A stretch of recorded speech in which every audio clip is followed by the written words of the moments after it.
Shalom Bapak Ibu yang dikasihi Tuhan. Kita bersyukur kepada Allah kita karena kasih karunia-Nya. Kita bersyukur atas kesempatan hidup yang diberikannya kepada kita. Kita masih boleh bangun pagi di hari ini, semua karena anugerah Tuhan. Semua atas kesempatan yang Tuhan berikan buat kita untuk memuliakan, memuji, menyembah Dia, untuk meninggikan dan mengagungkan Dia. Mari kita bangun pagi hari ini dengan membangun mezbah, membangun ukupan di hadapan Allah. Dan mari kita membaca, merenungkan firman Tuhan. Sebelum kita membaca dan merenungkan firman Tuhan, mari kita berdoa.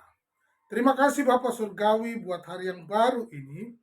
Kami sungguh bersyukur atas kasih setiamu, atas kesempatan hidup yang Kau berikan buat kami, untuk mengerti kehendak-Mu dalam hidup kami, apa yang harus kami lakukan, kerjakan, perbuat, untuk memuliakan Tuhan dalam sepanjang umur hidup kami. Kami mau membaca Tuhan firman-Mu, berkatilah dan biarlah kami menjadi berkat bagi banyak orang. Nama-Mu dimuliakan. Haleluya. Amin. Ya Bapak Ibu yang dikasihi Tuhan, pagi hari ini kita akan membaca di dalam 1 Timotius pasal 6 ayat 1 sampai 10. Demikian firman Tuhan.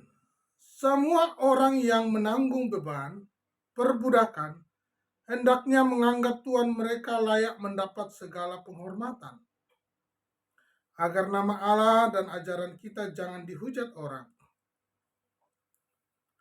Jika Tuhan mereka seorang percaya, janganlah ia kurang disegani karena bersaudara dalam Kristus, melainkan hendaklah ia dilayani mereka dengan lebih baik lagi. Karena Tuhan yang menerima berkat pelayanan mereka ialah saudara yang percaya dan yang kekasih. Ajarkanlah dan nasihatkanlah semuanya ini.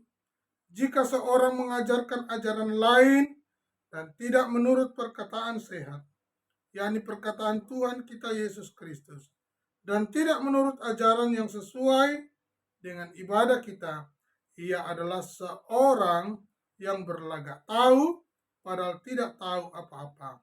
Penyakitnya ialah mencari-cari soal dan bersilat kata yang menyebabkan dengki, cedera, fitnah, curiga, percekcokan antara orang-orang yang tidak lagi berpikiran sehat dan yang kehilangan kebenaran, yang mengira ibadah itu memang suatu sumber keuntungan. Memang, ibadah itu kalau disertai rasa cukup, memberi keuntungan besar. Sebab kita tidak membawa sesuatu apa ke dalam dunia, dan kita pun tidak dapat membawa apa-apa keluar. Asal ada makanan dan pakaian, cukuplah.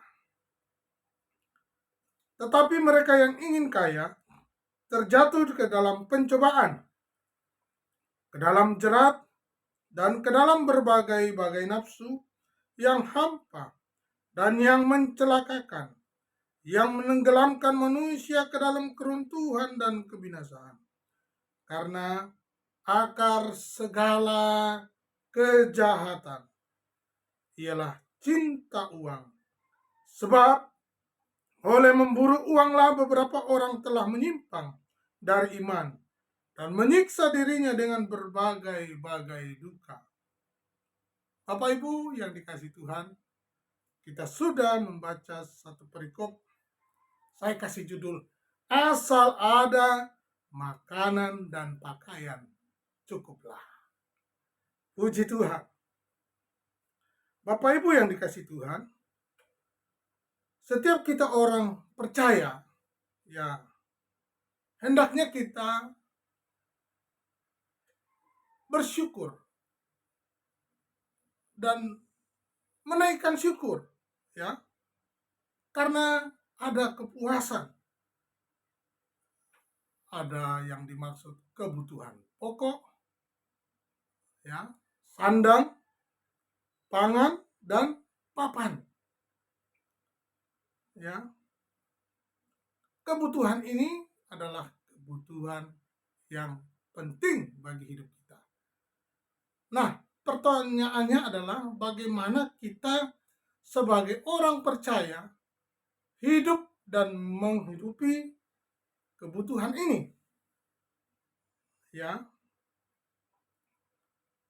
Lalu bagaimana kalau kebutuhan ini sangat mendesak? Coba kita membaca di dalam Mazmur 50 ayat 15. Ya. Berserulah kepadaku pada waktu kesesakan. Aku akan meluputkan engkau dan engkau akan memuliakan aku. Ini dia. Ini firman Tuhan. Bagaimana ketika kita dalam kesesakan untuk menghidupi dan hidup dari kebutuhan-kebutuhan itu. Firman Tuhan sudah ingatkan, ya. Dikatakan bahwa berserulah kepadaku pada waktu kesesakan. Aku akan meluputkan engkau dan engkau akan memuliakan aku. Bagi orang percaya, bersyukurlah kita punya Allah yang hidup, Allah yang luar biasa, Allah penolong, Allah penghibur, Allah yang memberikan kekuatan itu. Bersyukurlah. Masih banyak orang di luar sana yang tidak ada rasa syukur. Pikiran hati mereka hanya terfokus kepada hal-hal duniawi. Memang kita masih hidup dan membutuhkan itu semua. Tetapi kita punya Allah yang utama. Ketika kita menghadapi persoalan, ketika kita menghadapi hal-hal demikian, firman-Nya berkata, berserulah kepadaku pada waktu kesesakan. Aku akan meluputkan engkau dan engkau akan memuliakan aku. Secara fisik, secara psikis, ini mempengaruhi kehidupan kita. Kesesakan apa yang sedang terjadi? Kesesakan apa yang sedang Bapak Ibu alami? Entahkah sakit penyakit, susah napas, ya kan? Kesesakan karena banyak pikiran, karena memang banyak memikirkan sesuatu, ya. Pesan saya, jangan pikir yang tidak perlu dipikir. Nah, ini dia. Yang kedua, Bapak Ibu, kita perlu terus bekerja. Kita perlu terus bekerja. Ya. Mengapa? Firman Tuhan sudah berkata dalam 2 Tesalonika 3 ayat 7 sampai 8, sebab kamu sendiri tahu bagaimana kamu harus mengikuti teladan kami, karena kami tidak lalai bekerja di antara kamu dan tidak makan roti orang dengan percuma, tetapi kami berusaha dan berjerih payah siang malam, ya, supaya jangan menjadi beban bagi siapapun di antara kamu. Bapak Ibu, ayat ini memberikan kita suatu semangat, daya saing, kemandirian, semangat untuk melayani Tuhan. Kenapa? Coba perhatikan. Sebab kamu sendiri tahu bagaimana kamu harus mengikuti teladan kami, karena kami tidak lalai bekerja di antara kamu. Berarti Rasul Paulus juga bekerja, tidak lalai, dan dikatakan dia bekerja di antara kamu. Dan tidak makan roti orang dengan percuma. Ya, tidak makan roti orang dengan percuma.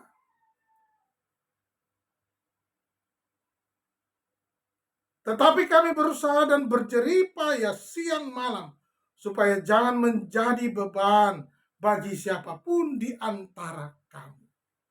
Puji Tuhan. Ini yang kedua. Yang ketiga, di dalam kebutuhan itu, Rasul Paulus yang menjadi teladan, hikmat yang diberikannya oleh Tuhan Allah kita, hikmat yang diterimanya, apa yang sedang dia kerjakannya. Dia katakan dia jadi teladan. Dan kita juga harus mengikuti keteladanannya. Keteladanan Kristus dijabarkan kepada hamba-hambanya sampai hari ini. Yang ketiga dikatakan 2 Korintus 8 ayat 2 dan 3 berkata, selagi dicobai dengan berat dalam pelbagai penderitaan, sukacita mereka meluap, dan meskipun mereka sangat miskin, ya, namun mereka kaya dalam kemurahan. Aku bersaksi bahwa mereka telah memberikan menurut kemampuan mereka, bahkan melampaui kemampuan mereka. Luar biasa, Bapak Ibu. Saya ini keluarga besar. Saya punya bapak satu, ibu satu. Anaknya 12. Saya anak ke-10, Bapak Ibu. Masa-masa kecil itu adalah masa-masa yang indah. Masa-masa di mana kita memikirkan hal-hal yang menyenangkan. Tapi ada hal yang saya perhatikan dalam keluarga saya. Orang tua saya itu bekerja dengan keras. Ya, beribadah kepada Tuhan. Dia memakai ayat ini, firman Tuhan ini. Asal ada makanan dan minuman, pakaian, cukuplah. Luar biasa Bapak Ibu. Dan kami semua diberkati Tuhan. Cukup, mencukupkan dengan rasa syukur. Menaikkan syukur kepada Tuhan. Bapak, terima kasih buat hari yang baru. Terima kasih atas berkat-Mu hari ini. Puji Tuhan. Perhatikan, saya ulang. Selagi dicobai dengan berat dalam berbagai penderitaan, sukacita mereka meluap, dan meskipun mereka sangat miskin, namun mereka kaya dalam kemurahan. Kami punya sebidang sawah, ya. Sawah itu kami kelola sendiri, kami tanami sendiri, kami pelihara sendiri, lalu kami panen sendiri. Saat panen, kami sudah siapkan. Ketika kami bawa hasil itu ke rumah, tetangga kiri kanan sudah membawa tempayan kosong. Apa artinya? Artinya siap untuk diisi, berbagi, memberi, dan berbagi. Puji Tuhan. Dan itu dilakukan orang tua.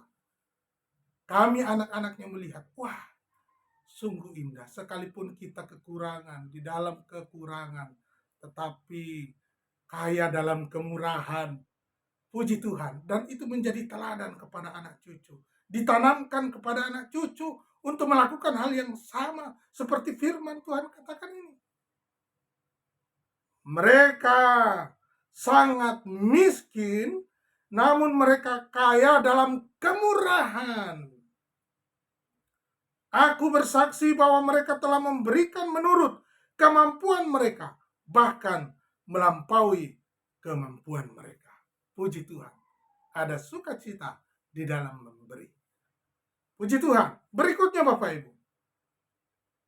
Di dalam kebutuhan kita, di dalam pergumulan kita, kita harus tetap melayani Tuhan dengan pemberian menurut kerelaan. Ya, perhatikan 2 Korintus 9, 6, dan 7. Camkanlah ini, orang yang menabur sedikit akan menuai sedikit juga, dan orang yang menabur banyak akan menuai banyak juga. Hendaklah masing-masing memberikan menurut kerelaan hatinya, jangan dengan sedih hati atau karena paksaan, sebab Allah mengasihi orang yang memberi dengan sukacita. Jangan sedih hati dalam memberi, jangan dengan paksaan, sebab Allah mengasihi orang yang memberi dengan sukarela, sukacita. Puji Tuhan. Beri dan beri. Berikutnya Bapak Ibu, dalam pergumulan kita tentang kebutuhan kita, perhatikan 1 Timotius 6 ayat 9 sampai 12. Tetapi mereka yang ingin kaya terjatuh ke dalam pencobaan, ke dalam jerat dan ke dalam berbagai-bagai nafsu yang hampa dan yang mencelakakan, yang menenggelamkan manusia ke dalam keruntuhan dan kebinasaan. Karena akar segala kejahatan adalah cinta uang. Sebab oleh memburu uanglah beberapa orang telah menyimpang dari iman dan menyiksa diri dengan berbagai-bagai duka. Tetapi engkau, hai manusia Allah, jauhilah semuanya itu. Kejarlah keadilan, ibadah, kesetiaan, kasih, kesabaran, dan kelembutan. Bertandinglah dalam pertandingan iman yang benar, dan rebutlah hidup yang kekal. Untuk itulah engkau telah dipanggil dan telah engkau ikrarkan ikrar yang benar di depan banyak saksi. Biarlah pagi hari ini, apa yang menjadi pergumulan Bapak Ibu Saudara, yang menjadi pergumulan hidup kita ini, serahkan pada Tuhan. Bawa ke hadapan Tuhan. Bangun mezbah. Naikkan syukur. Dan biarlah kita akan menantikan jawaban Tuhan ini. Percaya. Dapat, pasti dapat. Tuhan Yesus memberkati kita. Haleluya.